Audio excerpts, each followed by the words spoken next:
All right, everyone, this is Rabbi Son, hot take on news, pop culture, and religion. I'm the rabbi, he's the son. This is produced by Darshan Yeshiva, and we'd love you to be a student. Please join us. We need you. And speaking of schools and Jewish and a bunch of other things, we got something to talk about. Yeshiva universities, LGBTQ plus students, a lot going on here. Javon, how you doing today? I'm doing fine. And you wanted to talk about this, so lay it out for us, like as best as you understand it. What's going on? Because I've barely kept up with this. Okay, so, the legal battle started in 2021. Right. Over the schools, dismantling of, LGBTQ alliance type organization within the school. They banned the organization, and then the students sued because they believed that, it was discrimination. And then the school argued that, basically that due to it being a religious institution, that they didn't feel like New York State's anti-discrimination law applied to them. So then it was like, multiple, years-long court battle, multiple pauses in between.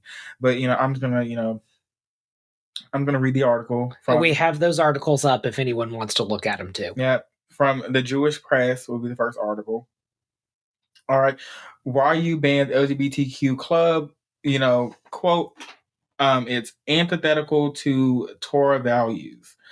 In March 2025, Yeshiva University officially recognized a new LGBTQ students club, marking a major shift in its policy. This decision followed a prolonged legal and public battle that began in 2021. When students sued the university for refusing to recognize the Pride Alliance, an undergraduate LGBTQ student group, Yeshiva had argued that as a religious institution, it was exempt from New York City's human rights laws requiring equal treatment of student organizations. The case sparked national debate over balance between religious freedom and anti-discrimination protections. After years of litigation, including a temporary pause on Supreme Court level, the university ultimately opted to create a new university-run club that said would align with its Torah values while also addressing students' needs. So on March 20th, YU and its gay students announced their court-approved settlement.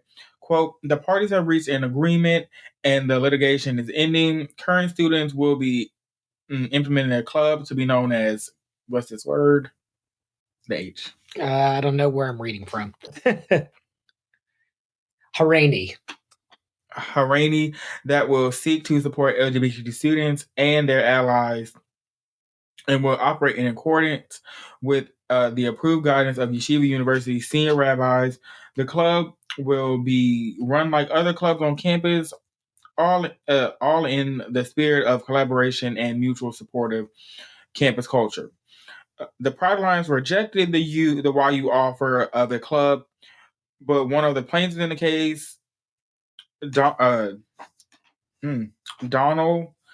cannot say that last name, hailed the university's decision as a landmark moment for LGBTQ inclusion within Orthodox Judaism. Quote, this agreement confirms that Torah values and open LGBTQ identity are not inherently at odds, Donald wrote in a statement. Quote, it shows that Orthodox Jewish spaces can remain deeply committed to tradition while also affirming LGBTQ individuals. This marks a meaningful step forward for the entire modern Orthodox community. It took less than 2 months for YU leadership to realize that they probably had known all along. You can't have a gay and Orthodox Jewish Orthodox club unless you're willing to make big concessions. They weren't. Most of the Orthodox Jews probably agreed. Last Friday, YU issued the following press release.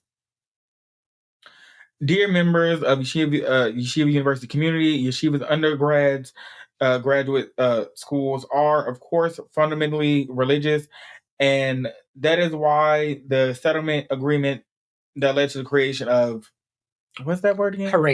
Hareni calls for... We have a bunch of Okay. That one. Roche Yeshiva? Yeah. Yeah. Okay. Head of the seminary, head of the school. Okay. To determine the future of the club, which was designed to support students who are striving to live a fully committed, uncompromising, authentic, Halakhic, I'm guessing. Okay. life. Yeah, that's that. Yeah. That's okay. Life within our communities under traditional Orthodox auspices. Auspices. I'd have to see what you're looking at. Auspices, yes. Auspices. Recent actions. I'm just skip all that because I don't like. But you get the point. The point is gotten. Okay. So that was that. Okay. And I'm going to read another article from the Jewish Telegraphic Agency.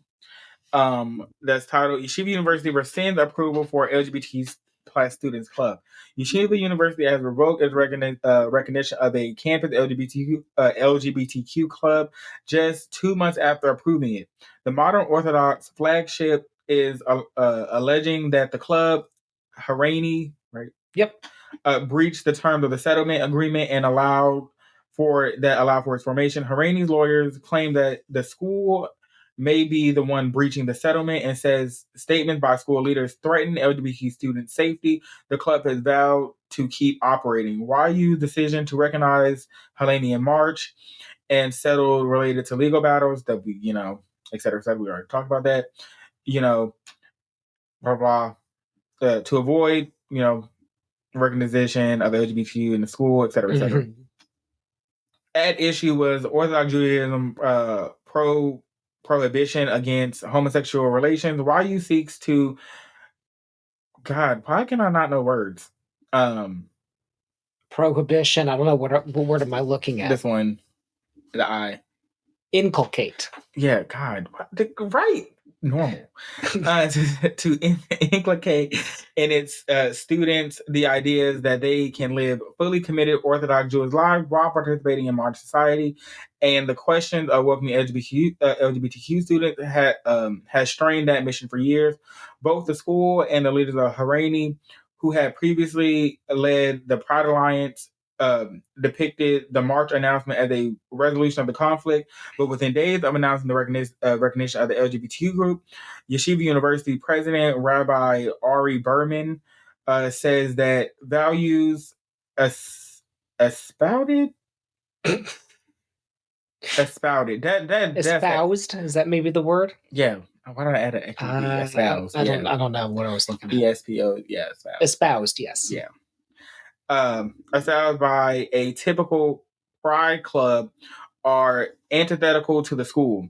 Rabbi Herschel, I can't say that last name, who leads YU's rabbinical school, stated in March that he, quote, empathetically rejects the ideology, lifestyle, and behavior which the LGBT term represents. This week, the conflict appeared to heat up again. Lawyers for the school and the club have exchanged dueling letters, and the decision to officially disband Hareni was announced Friday in an email to students from the Dean of Undergraduate Torah Studies, Rabbi Yusef Kalinsky. I feel like that's that name. In the email, Kalinsky echoed Berman's previous language, saying Pride Clubs is antithetical to Torah values of the university. There is no place for such a club at Yeshiva. The email said, as such, we are directing the student Office of Student Life to discontinue the club. Okay, off of that reading, Okay. So, what are your thoughts? What are my thoughts? Yeah, I gotta switching it up. Normally, it's your thoughts. Okay, so the question of can a modern Orthodox yeshiva have an LGBTQ club? I think the question that's really being asked is, should the school have to fund an LGBTQ club, right? Because you could start like a social group for students. Like you think about here in the South, like there are these Christian evangelical colleges, right? There's one that's like an hour and a half away from here that wouldn't have, let's say, an LGBTQ club, right? But that doesn't stop there from being like an Instagram or like a WhatsApp group or whatever for those students, and they get together and hang out and do what they do. The question is whether the school should have to fund that, whether the donors and the fellow students should have to fund that. What I think would be interesting is if you polled the students there and you said, your budget for student activities is what, I don't know what it is, but some amount of money, because everyone pays like student activities fees when you join a college. So like your student activities fees are, I'm going to make up a number. Let's say it's $100. Okay. In order for us to have 20 student groups, would you be willing to pay whatever that is, an extra $5 for there to be an LGBTQ club?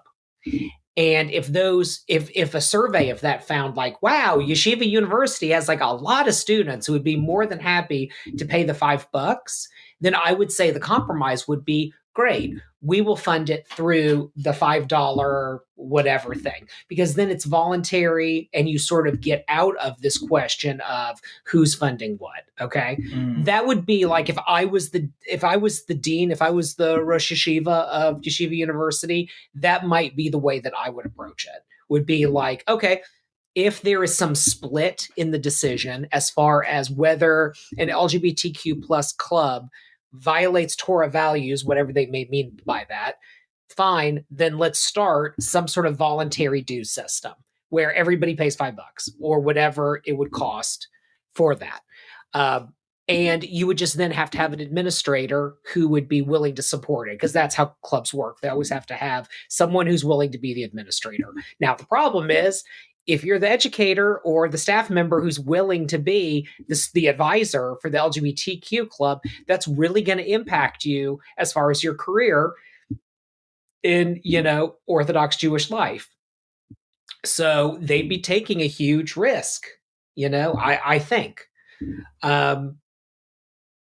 So that would be my out. That'd be my way of getting out of the problem. Does Yeshiva University have to follow the human rights laws of New York? I don't know, because I don't know how the law is written and I'm not a lawyer. That's that. Should they have an LGBTQ club?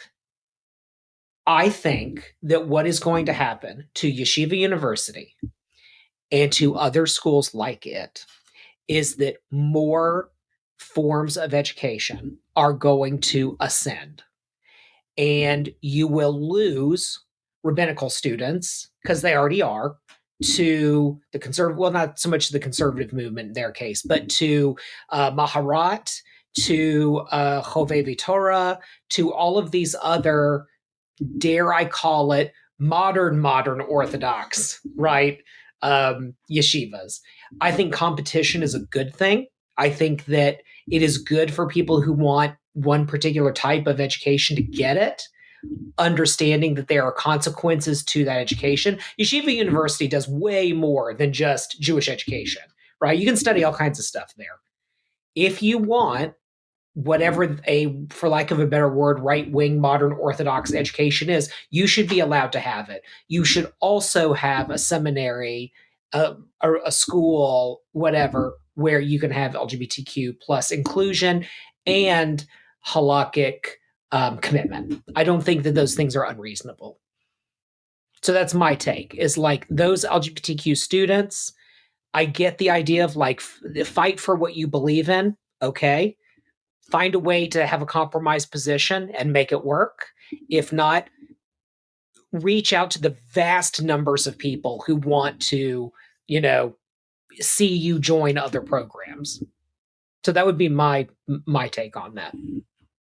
All right, my take is going to be, I'm siding with the students.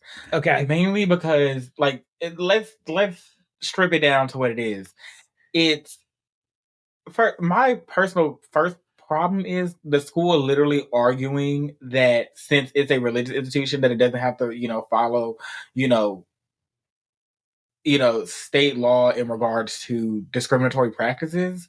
I find that argument questionable. Okay. And I question the character of someone who would make that argument. Okay. That, it is kind of a weird argument to make. So I'd be curious. We're a religious school and we don't have to, that's a weird argument to make. But like, does the Catholic school have to have such a thing, or a seminary for imams? Like, do they have to have that too?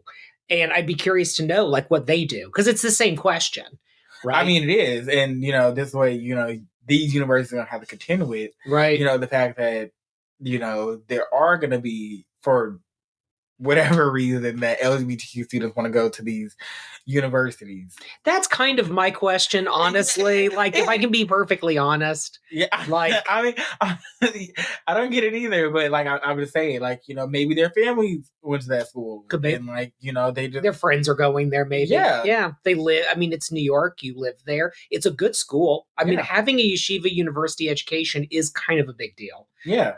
So maybe they want to go to a good school, have a good experience. And personally, if it's a student-run club, why does the university care? Yeah, that's where I'm curious, is like, is it funded by the school? Because that's when you get into... And even so, those kids are paying those dues. It's not fair for them to have to pay those dues if you're not going to allow a club that they want to do. And maybe, that's like me paying for a service, and like, like that's like me, I don't know, renting a home. Yeah. And then like, I'm, paying such and such for such and such, and I never get that such and such. Yeah. And then it's like, so why am I even here? Right. If, you're catering to, one group of students, they can have 20,000 clubs. Right. But, the moment I want a club that, aligns with me and, my, right. me being who I am as a person. Right. And you're going to disagree with that, so stop charging me dues then. Mm-hmm. I don't want that. Yeah, I mean, I already feel like this is not a yeshiva university thing. I feel like student activities fees and all of these other ways that they nickel and dime you in colleges now are absurd. And so I would almost rather see a system where student activities is really relegated more to like student services. So like, do they have a healthcare plan of some kind that you have to pay for? Do they have a gym? Do they have like that kind of stuff? And then clubs, it's you're on your own. Like, it's all unofficial. You get together because like you think about like study groups, right? Like if you're in a class, you can start a study group for your class, but that doesn't mean that it's like the official study group of whatever this particular biochemistry class or whatever. It's just you informally created that. But I also get it, like student activities and student associations mean a lot to people, and not having that day on campus where you promote, like, here's the Black Student Union, here's Hillel, here's whatever. I can see both sides of it. I just feel like, I don't think these are, false comparisons. I don't know if there are Black Jews who are going to Yeshiva University. If there are, we'd love to meet you, Yeah, and I don't, that would be like saying like, oh, they can't have, Black Student Union. Right, right. You're just making that argument like we're going to be freely discriminatory because, I just don't like the argument. But, okay, I'm, read another finished article. Okay. Firstly, YU stated that the club would only host educational and not purely social or recreational events. In addition, a statement made April 10th from, what was that word? Roche? It means like the head. Yeah, the head of the university. I'm going to say okay, that's fine. Asserted that all club communications contain a disclaimer that the club is, quote, is for students who seek to fully maintain traditional halakhic Jewish legal. That's the word, the phrase. Halakhic standards of sexual morality. Lastly, Hareni's letter argued that the statement by YU subject Hareni to stricter rabbinic oversight compared to other clubs at YU. FAQ, where the university said that Rabbi, I can't even say this name, nor I can't say the first or last name, so I'm gonna, Rabbi YN Nunberg. Do you want me to try? Yeah, Rabbi Yaakov Newberger. Yeah, Newberg. I'm gonna say Newberger. One of YU's top officials is Yeshiva. Yeah. Halalic.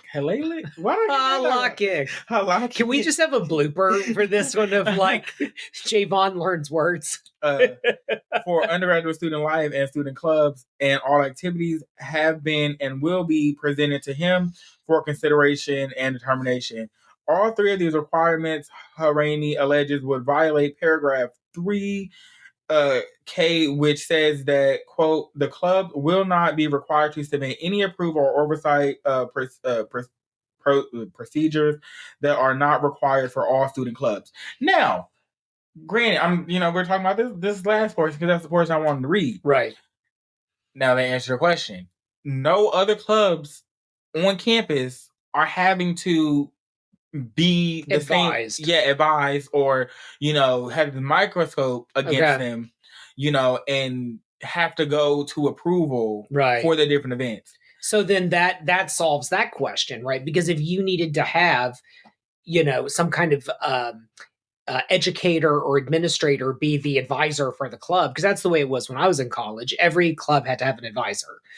So if you don't have to have that, then Yeshiva University just kind of shot itself in the foot on that one. Yeah, and then it's like how are you going to violate your own, your own rules? And you said, literally said, the club will not be required to submit any approval or oversight procedures that are not required by all student clubs. You are literally going against, your own, code of conduct or whatever ethics that you have as a university to target one specific student group.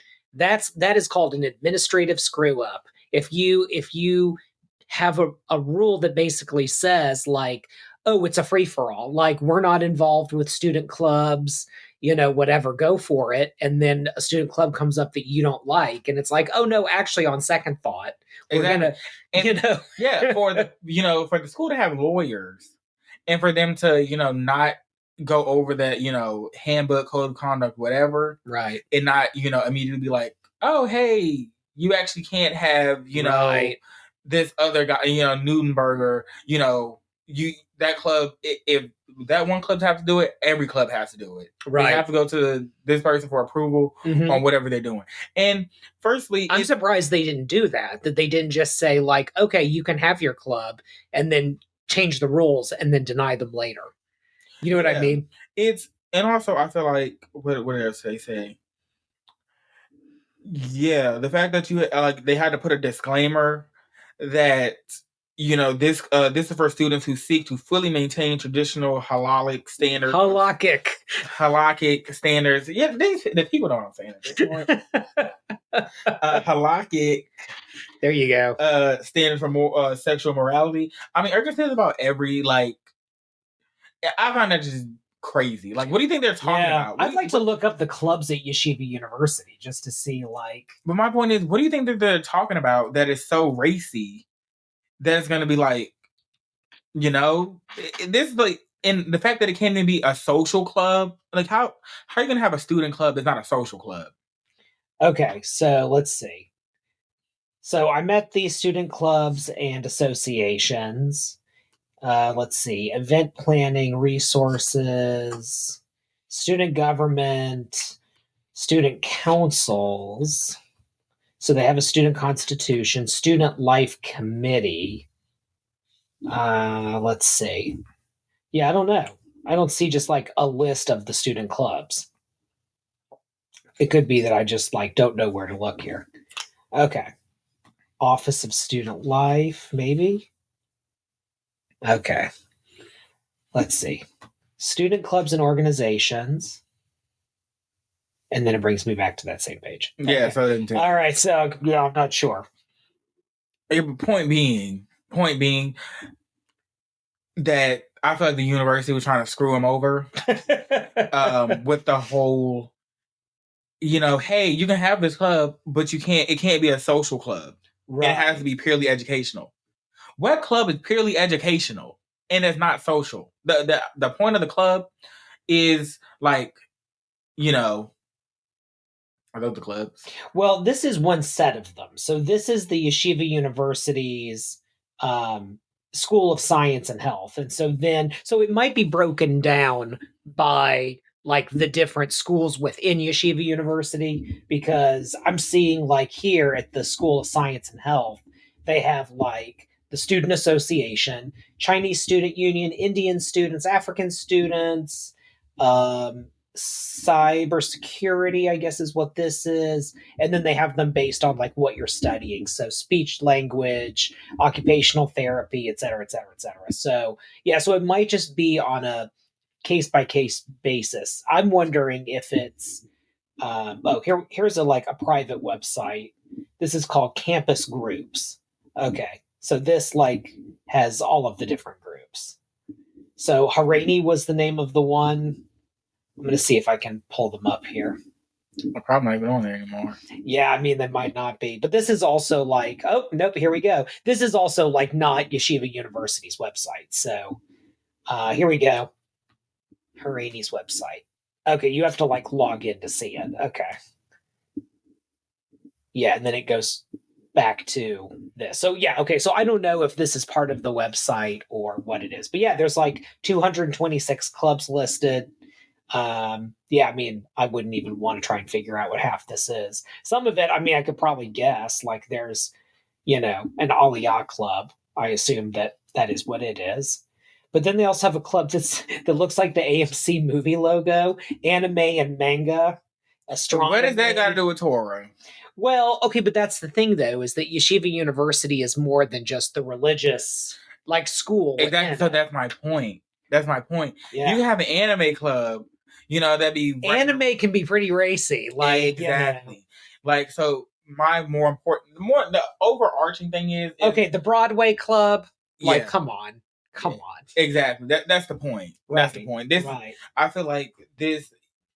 the university is being discriminatory, granted that, yes, you kids, you don't have to go to this, like, Orthodox, university, but there could, there's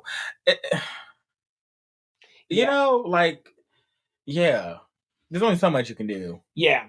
I mean, I think ultimately at the end of the day, the question is whether Yeshiva University would have to have a club that would be an issue because they have like the seminary within Yeshiva University, right? They have like the Jewish studies program within it. But yeah, so now this is. But my thing, more important, my point is how are you a Jewish educational institution and you're teaching, the Torah, and someone interprets the Torah differently than you, mm-hmm. and then you're having a problem with it? Well, like, isn't that I just found that completely, antithetical, right. To being Jewish in the first place. Hey, I said it. You said it. This is what's happening in a lot of religions, not just Judaism. There is a hollowing out of the middle. So you have sort of non-practicing, completely secularized, kind of culturally Jewish, but like barely. And then you have sort of within that group, people who moved to Israel, and like that is how they express being Jewish. They want as deep of a cultural Judaism as they can. And so for them, that's national at that point. The hollowing out of sort of Reform and conservative Judaism, and then a right wing of Orthodoxy that is being pushed further and further and further. And in response to modernity. And so the only thing that is growing Orthodoxy is the number of people that would have felt comfortable in a very diverse middle ground now saying, I can't do this anymore. Like, I can't have, whatever their problem is, right? Whatever thing they find in sort of the soup that is like Reform, conservative, left-leaning Orthodoxy or open Orthodoxy or whatever Jewish renewal, like they can't find themselves comfortable in that because of an issue, let's say. LGBTQ plus, egalitarianism, whatever, politics. I heard a study that said that Orthodox Jews feel more of a connection in America, feel more of a connection to evangelicals than they do progressive Jews. And just so that no one thinks I'm being a hater, progressive Jews feel more of a connection to non-religious people and to liberal Protestants than they do Orthodox Jews. So that means that whole middle is being completely hollowed out.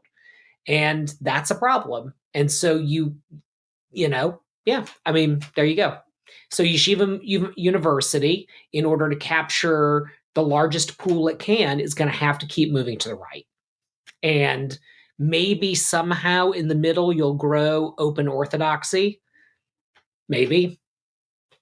I think those people used to be called conservative back in the day, but now conservative Judaism has moved so far to the left, whatever that means, that, yeah. I mean, but that's like... It's just burning the candle from both ends, or whatever metaphor you want to use. I feel like in this new age, like, I get that you want to, like, keep up these, like, practices, mm-hmm. but you have to modernize. Like, sure. You modernize, or, you're lost in the sauce. Right. Like, right. And I personally, like, my whole thing is still stuck on, like, your educational, university, and you have a separate group of students who are interpreting the Torah differently than you, mm-hmm. and you're having a problem with that so bad that you're actively attacking them. Right. Like, I find that questionable. At this point, fire everyone in charge and get a hold of that to people. Because if you can't, in a world where, in a religion where, debating mm-hmm. the religious text mm-hmm. is like such a fundamental part of it, if you can't handle that, I think you're in the wrong religion. Listen, that was good. I'm leaving it at that. Leave it at that. Thank you to our sponsors at Darshan Yeshiva for making this content possible. Darshan Yeshiva provides beginner-level online Jewish learning, including the very popular Conversion to Judaism program, with sponsoring rabbis and students all over the world. Start your Jewish journey any place, anywhere, and anytime with our conservative, reform, reconstructionist, Jewish renewal, humanistic, and post-denominational rabbi mentors. Become the Jew you always wanted to be with Darshan Yeshiva.